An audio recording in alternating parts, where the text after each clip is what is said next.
예, 안녕하세요. 반갑습니다. 회복을 돕는 남자 바르실레입니다. 예, 오늘은 우리가 왜 회복이 되지 잘 안 될까에 대한 이야기들을 나누고 있습니다. 예, 저희들 이제 핵심 이론 편인데요. 핵심 이론에 대한 몇 가지 중요한 그 이야기들을 이렇게 리스트로 해서 만들고 있습니다. 저희는 오늘 좀 약간 의외의 그런 이야기 같지만 굉장히 관련성 있는 이야기들을 좀 나누려고 합니다. 우리는 그 요 단어를 많이 들어보셨을 거예요. 중독과 상관이 없다 라고 생각을 해요. 그죠? 우리가 갖고 있는 문제는 우리 중독이라는 부분하고는 전혀 다른 문제다. 이게 웬 뜬금없는 이야기냐 라고 생각을 해요. 그죠? 중독하면 우리는 중독자 하면은 어딕트, 홀릭 이렇게 딱 하면 우리는 어떻게 생각하냐면 이빨 빠지고 그 막 피부 막 이렇게 막 그 검버섯 피고 그 막 손을 덜덜덜덜 떨고 그리고 이렇게 감옥에 있거나 아니면 폐쇄병동에 있는 그런 이제 중독자들을 생각을 하거든요. 실제 그렇습니다. 그래서 우리가 이제 중독자에 대한 이미지들이 그렇기 때문에 또 중독에 대해서 이미지가 그렇기 때문에 그래서 막 계속 막 이렇게 식은땀 흘리면서 막 그 마약 주사 한 대 맞기만을 바라는 것처럼 계속 이제 그렇게 하는 거라고 생각하는데 사실 중독자들이 그러지 않습니다. 그래서 우리는 이제 중독은 우리랑 상관이 없다 이렇게 생각을 하는 거죠. 그래서 나는 중독이라는 문제하고는 굉장히 거리감이 있는 나는 정상인이고 이제 저들은 중독자다. 그래서 이제 전혀 다른 방향에서 나는 정상적이지만 요 부분에서 좀 어려움이 있는 상태에서 이제 회복을 하려고 하거든요. 그러니까 중독이라는 이야기를 사실 덧붙이기도 굉장히 어려운 거죠. 예를 들어 이런 거예요. 나는 암인데, 그러니까 암이라 그러면 좀 그렇죠. 나는 그 이제 위가 위험인데 나는 위험이어서 그냥 좀 잘 하면 날 것 같은데 저 사람은 암이라는 거죠. 근데 이제 저 사람이 너는 암이야. 너는 암의 요소들이 있어. 라고 이야기하면 나는 그러지 않은데 나는 위험이야. 너랑 달라 본질적으로 라고 하면서 이제 그거 암에 대해서 전혀 생각하지 않고 이제 위험에 대해서만 관리를 한다는 거죠. 그래서 나는 상관없이 생각을 하는 거예요. 또 실제 그렇게 또 그런 것 같기도 해요. 이렇게 보면. 그리고 우리는 그러기 때문에 어떻게 생각하냐면 그 중독에 대해서 전혀 상관없이 생각하고 전혀 생뚱맞은 주제라고 생각하고 이것에 대해서 그 농담처럼 생각하거나 아니면 전혀 생각하지 않습니다. 막 이렇게 뭐, 나 요새 떡볶이 중독이야. 떡볶이 너무 많이 먹었어. 막 이런 식으로 그냥 농담처럼 사용을 하는 거죠. 아니면 전혀 상관없이 그냥 막 이렇게 중독에 대한 이야기 나오면 이렇게 다른 데로 틀고 이제 이렇게 생각을 하는 거죠. 그리고 우리는 우리의 메인 문제에 있어서 예를 들어 뭐가 있을까요? 거절을 잘 못하는 거 아니면 생각이 계속 돌아가는 거 멈추지 못하는 거 이런 것들에 있어서 우리는 다른 데서 원인을 찾고 거기서 해결을 하려고 하는 때가 많이 있습니다.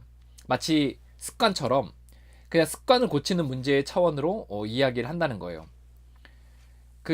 실제 우리가 이제 보면은 이런 것들이 우리가 겪는 문제들이 우리의 중독하고는 전혀 상관이 없어 보이는 거 같은 부분들이 많이 있어요. 예를 들어 내가 유튜브를 이제 클릭을 하는 거예요. 유튜브를 클릭을 하고 이제 유튜브를 한번 보면 계속해서 봐서 막 내가 보지 말아야 될 것도 보고 막 보고 싶지 않은 것도 보게 되고 그리고 나중에는 후회하고 또 시간을 너무 많이 낭비하게 되고 이렇게 돼요. 다음날 됐는데 또 하고 이렇게 하는 거죠. 그리고 이제 그게 막 한 6개월, 1년 됐는데도 아무리 끊으려고 해도 전 끊어지지가 않는 거예요. 사실 우리는 이것에 대해서 중독하고는 좀 다르게 생각하게 되거든요. 왜냐면 중독은 그 막 24시간 막 뭐 게임에 빠져 있거나 막 이런 것처럼 중독이라고 생각하고 유튜브를 이렇게 클릭해서 들어가서 뭐 4-5시간 보거나 또는 뭐 좋지 않은 영상들로 빠져들어서 후회할 만한 일들을 하게 되는 것에 대해서는 사실 하나의 습관의 문제라고 생각하는 거죠. 중독은 암이에요. 근데 나는 위험에 걸렸다고 생각해서 나는 별개라고 생각하는 거죠. 또는 동반 의존 문제. 내가 어떤 사람이 인가에 정서적으로 끈이 연결돼 있어요. 그래서 그 사람을 내가 잃을까봐 두려워서 그 사람에게 비율을 맞추는 게 있거든요.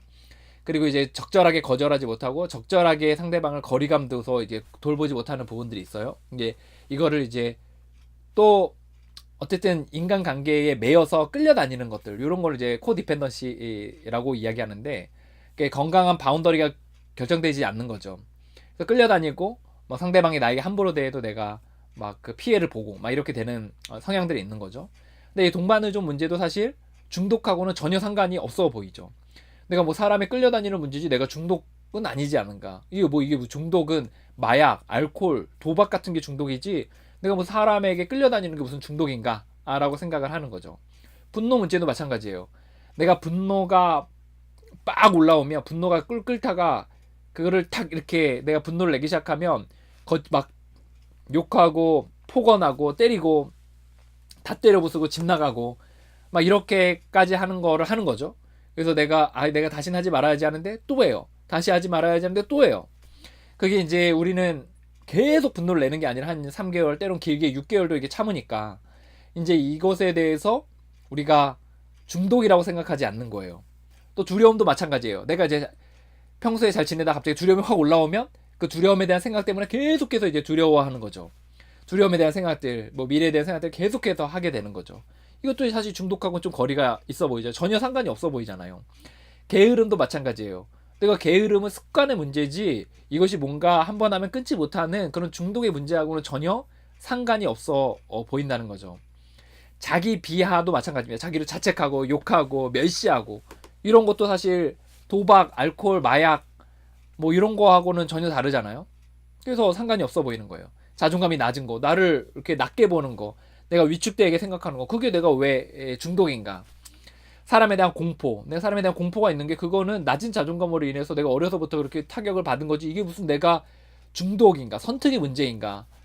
또 과소비, 내가 뭐 쇼핑 중독처럼 막 그렇게 하는 게 아니라 내가 한번 이렇게 손을 대면 좀 이렇게 내가 조금 더 많이 쓰게 되는 정도지 내가 뭐 이게 무슨 중독인가? 또 거짓말, 내가 뭐 거짓말 괴로워서 끊고 싶고 잘 끊어지지 않지만 내가 이게 뭐 중독인가? 또 도벽, 내가 이거 훔치는 게 범죄고 습관의 문제지 이게 무슨 중독인가? 질투, 우울, 사실 굉장히 상관없어 보이거든요. 그래서 어떻게 보면 이 강의를 보고서 전혀 상관없는 이야기를 지금 하고 있다고 이야기할지도 모르겠어요. 근데요, 그러지 않습니다, 여러분. 우리가 그 문제의 원인을, 그러니까 그 문제의 그 핵심 원인을 이제 찾아야 되거든요. 왜 도대체 이것의 본질은 무엇인가라는 부분을 찾아야 되는데 그 본질의 부분을 찾으려고 할 때 우리가 괴로워하는 많은 부분들에 있어서의 그 본질을 중독과 유사하다 또는 중독이다 라고 생각하고 시작하는 게 또 그게 맞고요. 그렇게 시작할 때 훨씬 더 회복이 용이합니다. 보세요. 우리가 위염이 있잖아요. 또 그 위궤양이 됐어요. 그 위양이 돼서 출혈 계속 일어나고 염증이 일어나고 막 이렇게 되잖아요. 그것은 잠재적 그 암이잖아요. 그래서 그런 잠재적 이런 암으로서의 이해 가운데서 그것들을 처리해야 된다는 거죠.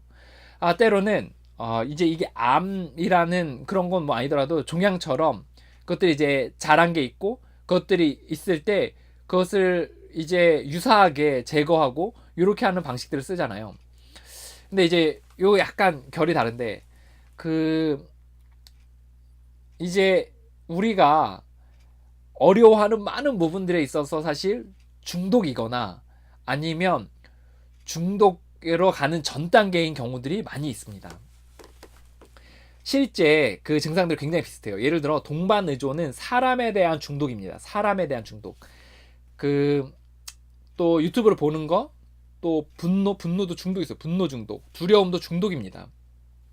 한번 그것에 대해서 딱 시작하면 계속해서 달리게 되는 거죠. 게으름도 그렇고 사람에 대한 공포도 그렇고 도벽도 그렇고 질투도 그렇고 이게 중독이에요. 자기를 욕하는 거, 비난도 그렇고. 그래서 이 중독의 관점에서 이해하는 게 굉장히 용이합니다. 우리가 회복을 왜 잘 못하는가? 우리 중독과 상관이 없다고 생각하는데 그게 아니라 우리는 중독과 상당 부분 연관이 있다는 겁니다. 중독의 전 단계이거나 아니면 중독적 성향을 가지거나 아니면 중독 자체가 이미 깊어졌는데 그걸 중독으로 받아들이지 못하기 때문에 그러니까 예를 들어 분노 중독 이런 건 잘 못 들어봤잖아요. 그렇기 때문에 이걸 중독으로 생각하지 못하는 부분들이 많이 있다는 겁니다. 이제 이것이 우리가 고민하는 많은 부분들이 있어서 이것이 중독인가 아닌가에 대한 이야기를 좀 나눠보려고 그래요. 그래서 중독인가 아닌가? 그 중독에 이제 여러 가지 특징들이 있잖아요. 중독에 이제 특징들이 그 뭔가를 이제 규정할 때는 특징들이 있다고 배웠거든요. 그래서 그 정의할 때는 그래서 그 특징들에 대해서 한번 이 시간 살펴보도록 하겠습니다. 이제 중독의 특징들이 이제 여러 가지가 있어요. 그 중에 한 5가지 정도 한번 살펴보도록 하겠습니다. 첫 번째, 이제 한번 보세요. 여러분이 예를 들어 분노의 부분, 아니, 여러분 이제 중독의 특징을 먼저 말씀드리도록 하겠습니다. 중독의 첫 번째 특징은 뭐냐면 갈망이 있어요. 우리 안에 육체적인 갈망. 이거를 craving이라는 단어를 쓰기도 하고 빅피쉬라는 단어를 쓰기도 하거든요. 우리 안에 갈망. 그래서 그 멈출 수 없는 갈망이 있는 거예요. 그래서 이게 갈망이 항상 꿈틀대는데 이 육체적인 갈망 가운데서 한 방울 딱 떨어뜨리면 계속해서 이게 달리는 거죠. 그래서 한 방울 떨어지면 계속해서 하고 싶은 갈망이 불러일으켜지는 거. 이게 이제 중독의 첫 번째 특징이거든요. 육체적으로 우리 안에 갈망이 있는데 이 갈망은 한 방울 떨어지면 계속해서 하고 싶은 마음들이 있는 거예요. 예를 들어 핸드폰 볼까요? 핸드폰은 어떤 아이가 이제 어떤 청소년이 이제 하는데 이제 하지 말아야지 하는 거예요. 하지 말아야지 하는데 어떻게 하다가 한 번 이렇게 하게 됐어요. 그랬더니 이거 또 하고 싶어 미치겠는 거예요. 또 하고 싶어서 또 하니까 또 하게 되고 또 하고 또 하고 또 하고 또 하게 돼서 계속해서 하게 되는 거죠. 포르노 볼까요? 어떤 사람이 이제 포르노 사진을 보지 말아야지 하다가 사진을 한 장 딱 봤어요. 그랬더니 또 보고 싶은 거예요. 두 번째 사진이, 세 번째 사진이, 네 번째 사진이.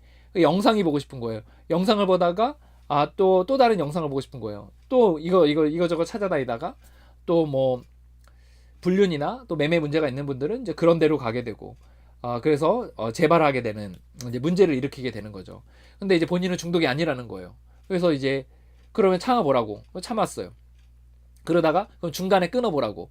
그러다 하다가 사진 한 장 몇 장 봤는데 몇 번은 성공하는 듯 싶지만 그 갈망이 멈춰지지 않아서 계속해서 달리게 되는 일들이 퍼센테이지로 봤을 때 굉장히 높다는 겁니다.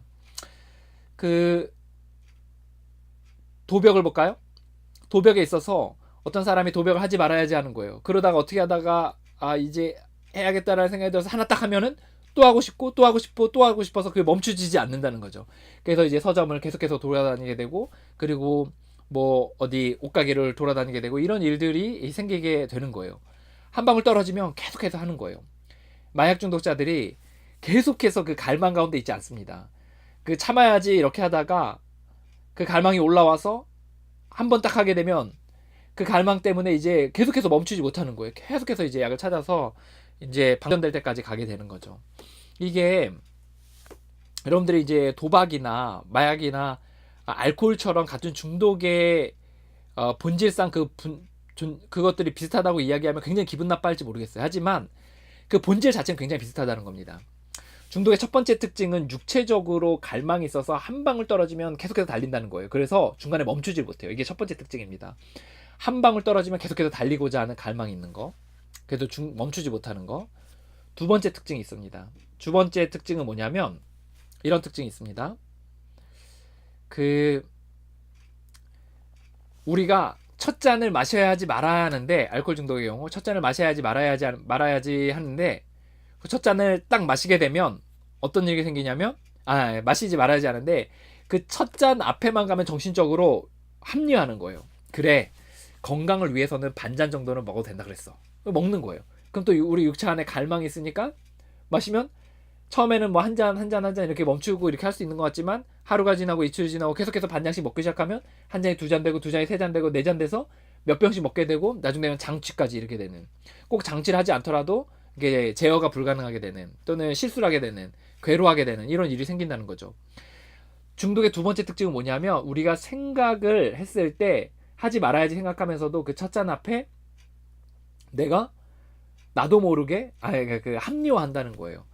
또 합리화하거나 또는 나도 모르게 하고 있는 경우들이 있어요. 예를 들어 내가 유튜브를 하지 말아야겠다고 생각해요. 그래서 막 아무 영상이나 보지 말아야겠다고 생각하는데 어느 사이에 나도 보면은 일하려고 딱 컴퓨터를 켰는데 막 하다 보면 어느 사이에 보면 나도 모르게 유튜브 막 보고 있어요. 나도 모르게. 요게 정신적으로 이게 문제가 있다라는 걸 얘기하는 거죠. 정신 사고 체계가 첫 잔을 내가 하면은 내가 문제가 있다는 걸 알면서도 그 첫 잔을 앞에만 가면 정신적으로 합리화하거나 내가 확 이렇게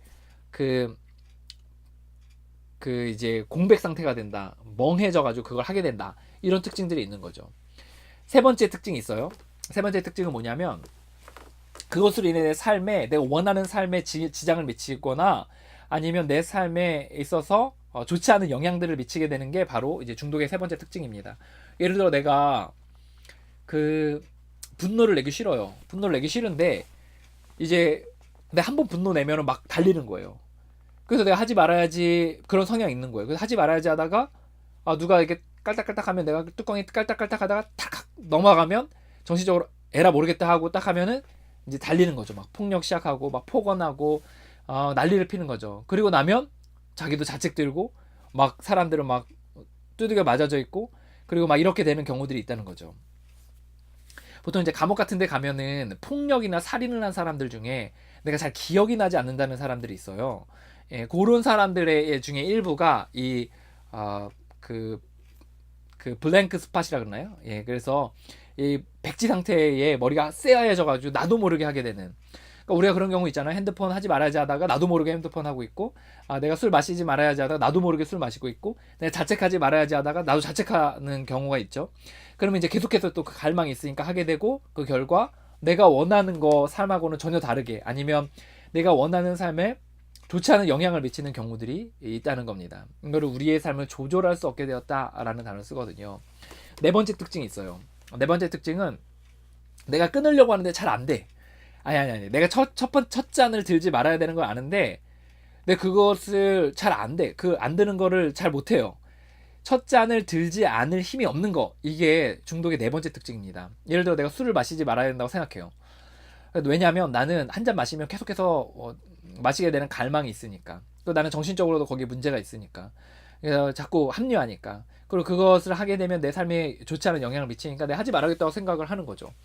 근데 내가 그것을 들지 않을 힘이 없어요. 하지 말아야지 하다가 나도 모르게 그걸 들어서 마시게 되고, 핸드폰 하지 말아야 하다가 나도 모르게 핸드폰 하고 있고, 내가 TV 보지 말아야 하다가 나도 모르게 TV를 보고 있고, 내가 분노 내지 말아야 하다가 나도 모르게 분노를 내고 있고, 내가 그것에 참을 힘이 없다는 거야. 참다가 해버리게 되는 거. 물론 성공하는 경우도 있죠. 뭐 한 번, 두 번, 때로 뭐 한 달, 두 달, 세 달도 절제할 수 있죠. 근데 그렇게 뭐 할 수 있겠죠. 근데 이게 계속해서 하지 말아야 되는데 어느 순간에 그것이 하지 않아야겠다고 생각하는데 또 폭발하는 거예요. 그건 이제 중독에서 말하는 재발의 경우가 되는 거죠. 다섯 번째 중독의 특징이 있는데 그건 뭐냐면 한 번 어떤 부분에 있어서 이런 중독적인 문제가 생기면 이것은 이런 성향 자체는 계속해서 갖고 있다는 거예요. 예를 들어 내가 분노의 문제를 갖고 있어요. 근데 분노에 대해서 내가 한번 발동을 하기 시작하면 내가 막 폭력도 하고 폭언도 하고 막 다 때려 부수는 거예요.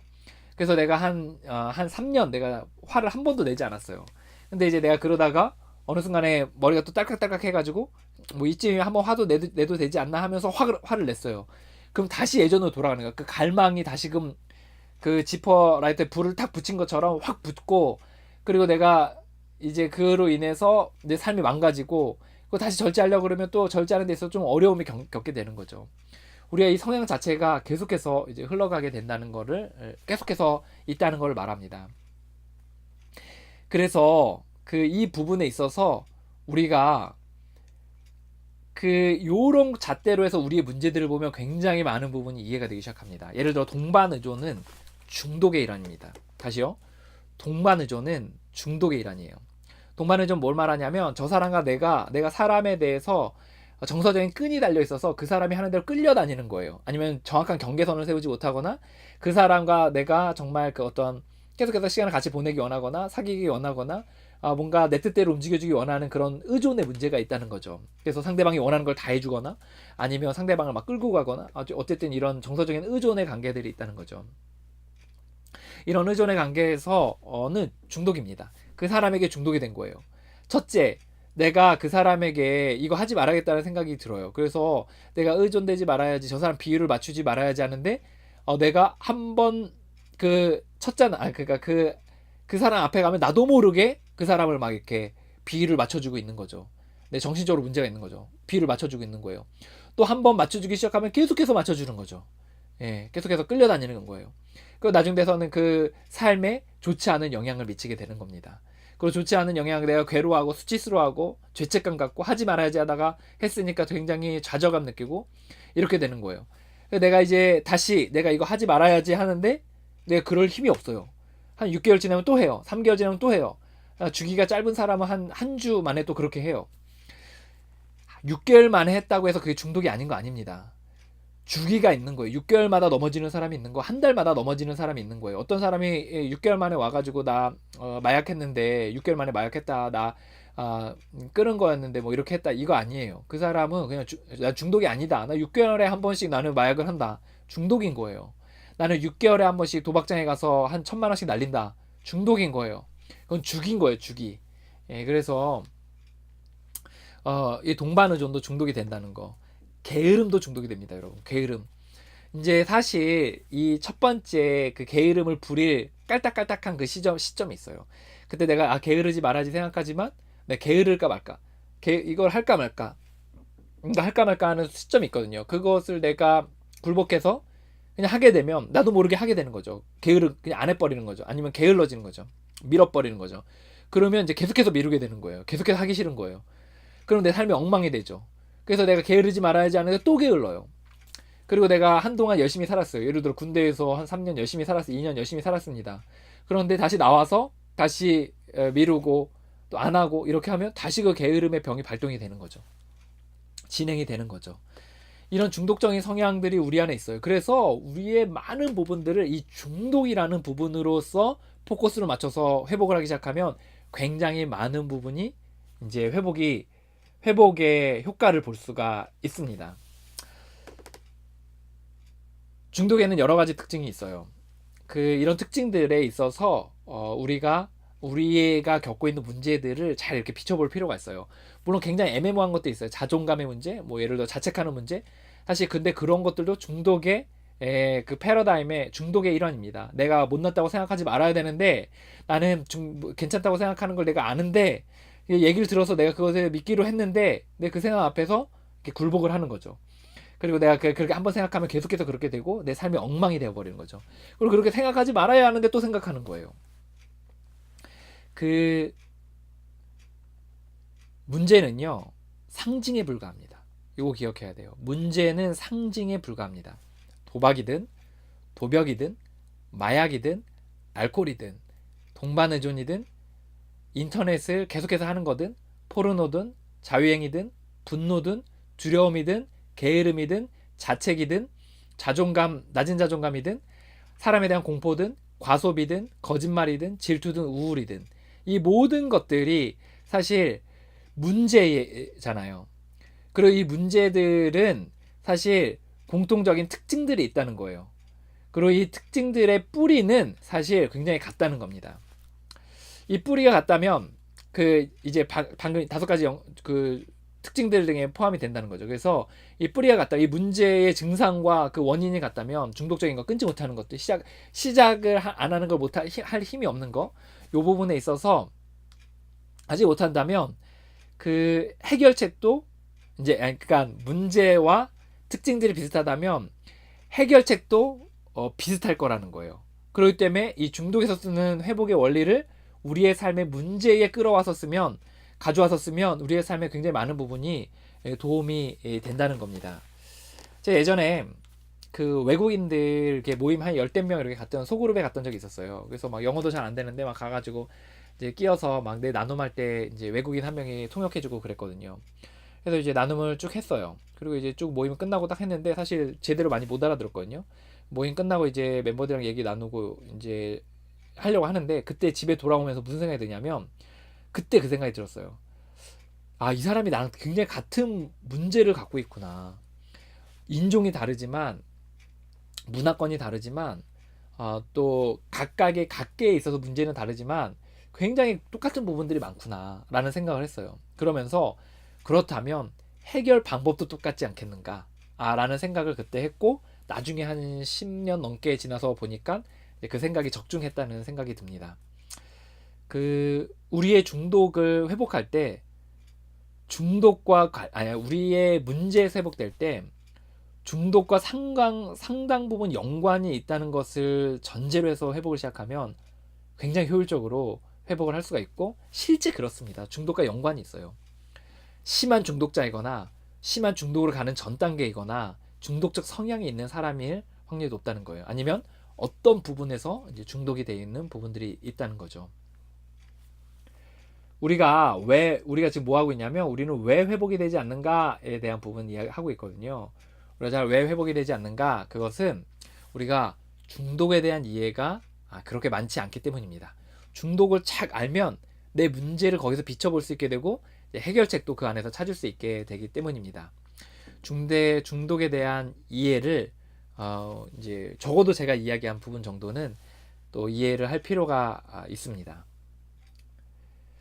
오늘의 과제, 우리가 왜 회복이 되지 않는가 오늘 살펴봤습니다. 우리는 그 중독과 상관이 없다고 생각하는 거죠. 그 중독은 우리가 상당히 상당 부분이 있다는 겁니다. 연관이 있다는 거예요. 우리가 회복이 되지 않는 이유는 이 중독에 대한 이해가 없기 때문이에요. 중독은 뭐냐? 중독은 찻잔 앞에 무력한 사람이거든요.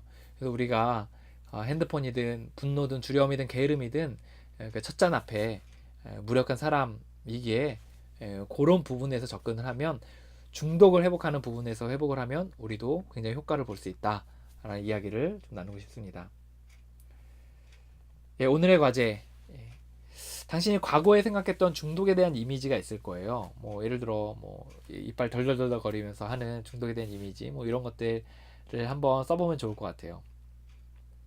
근데 이제 그게 중독의 전부는 아니라는 거예요. 중독자들 중에서 굉장히 나이스한 사람도 있잖아요. 예를 들어 이제 대기업에 다니는데도 뭐 이제 일 중독인 사람들이 있고 뭐 이렇게 나이스한 사람들이 있어요. 그래서 사실 겉으로 그런 모습이 있는 건 전부가 아니에요.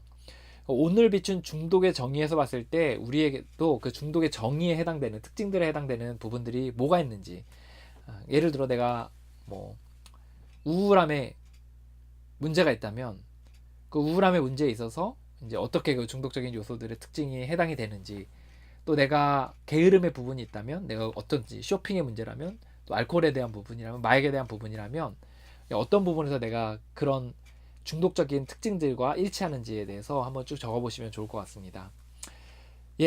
여러분의 삶을 응원합니다. 정말 왜 회복이 되지 않는지에 대한 객관적인 이해들을 통해서 한 이후에 회복의 급진적 진보를 보이시길 바랍니다. 여러분의 삶을 진심으로 응원합니다. 감사합니다. 화이팅입니다.